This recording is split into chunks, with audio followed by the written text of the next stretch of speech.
In order to put the final piece of Kreia's plan to rest, Mitra Surik must die at Malachor 5. Her death would release the echo that is tied to her being, resonating off the force echo of Malachor 5, building continuously, one off the other, infinitely spreading outwards and destroying the fabric of the force in its path. This was the reason Kreia had to draw her here. At last you have arrived. Is Malachor as you remember? Malachor 5 is the same, said Surik. It is only Kreia that has changed. Indeed. Perhaps it is merely your perceptions of me that have changed. It is strange that you believe Malachor has not. But it has always been timeless to you, this place, and words have always been inadequate for the horrors that took place here. Long ago, Kreia said, If it means so much to you, then this I swear to you upon my life, upon our lives, that when your training is complete, I will answer everything. There shall be no more shadows between us, only truth that exists between master and apprentice. You no doubt have many questions. I would be a poor teacher if I did not give you the answers you seek here now. Why did you destroy Atris? I never destroyed Atris. She had destroyed herself. I merely stripped away the illusion and brought her truth. Her teachings could not be allowed to continue, and like Malachor, she was part of your past, unresolved. She needed to be something you could confront and defeat one last time. It was part of your training, part of what was needed to make you complete. And there must always be a Darth Traya.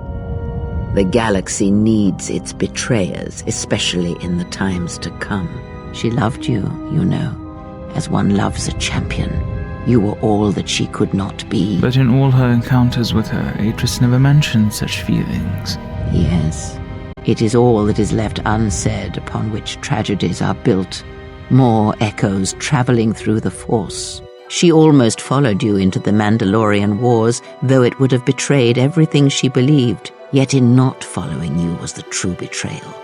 And that is why she had to be turned half-circle to face herself and see what she had become. How does it feel to inspire such love? A love that breaks the spirits of others across the surface of Malachor. Oh, not to love is no crime, or so the Jedi believe. It is their code that kills life, their adherence to the will of the Force. At this moment, the exile asks why Kreia has done all this.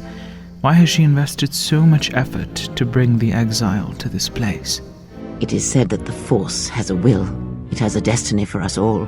I wield it, but it uses us all, and that is abhorrent to me, because I hate the Force. I hate that it seems to have a will, that it would control us to achieve some measure of balance when countless lives are lost. But in you, I see the potential to see the Force die, to turn away from its will, and that is what pleases me. You are beautiful to me, Exile. A dead spot in the Force, an emptiness in which its will might be denied. Then why do you use the Force? I use it as I would use a poison, and in the hopes of understanding it, I will learn the way to kill it. But perhaps these are the excuses of an old woman who has grown to rely on a thing she despises. By this point, Surik realizes Kreia has been manipulating her all along. Yes, always. From the moment you awoke, I have used you. I have used you so that you might become strong, stronger than I. I used your death to deceive the Sith, to make them believe they had won, so they would turn on each other. She is no more. I used you to keep the Lords of the Sith from condemning the galaxy to death with their power unchecked. I used you to lure them to Telos, where they could be at last fought and killed. I used you to reveal Atris's corruption so that her teaching could be ended before it began. I used you to gather the Jedi so they could be destroyed, and I used you to make those who wounded me reveal themselves so they could be killed by the Republic. Why Surik? Perhaps you were expecting some surprise, for me to reveal a secret that had eluded you, something that would change your perspective of events, shatter you to your core. There is no great revelation, no great secret. There is only you. Surely, there were other Jedi Kreia could have used. No, there were not. In times past and in times future, there are Jedi who will stop listening to the Force, those that will try to forget it but maintain unconscious ties, and those, as in the past, just as I, who have had the Force stripped from them. But no Jedi ever made the choice you did, to sever ties so completely, so utterly, that it leaves a wound in the Force. It was a mistake to try to make you feel it again, I see that now. There is no truth in the Force. But there is truth in you, Exile, and that is why I chose you. Despite the situation she finds herself in, Surik makes a puzzling statement, saying that she could save her, and that it is not too late, even now. I have thought of this moment more than you know, and I wondered if here, at this ending between us, if you would care enough to try to save me. If a Jedi could find it within themselves to spare one who has fallen so far. I wanted you to say those words. For that I am grateful. But I do not want your mercy. I want you to break. So what happens now? The apprentice must kill the master.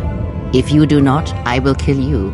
If I do not, then all you have achieved will be as nothing, as empty and as violent as Malachor itself. The Exile refused to fight. Then you will break, and then, my apprentice, you shall die.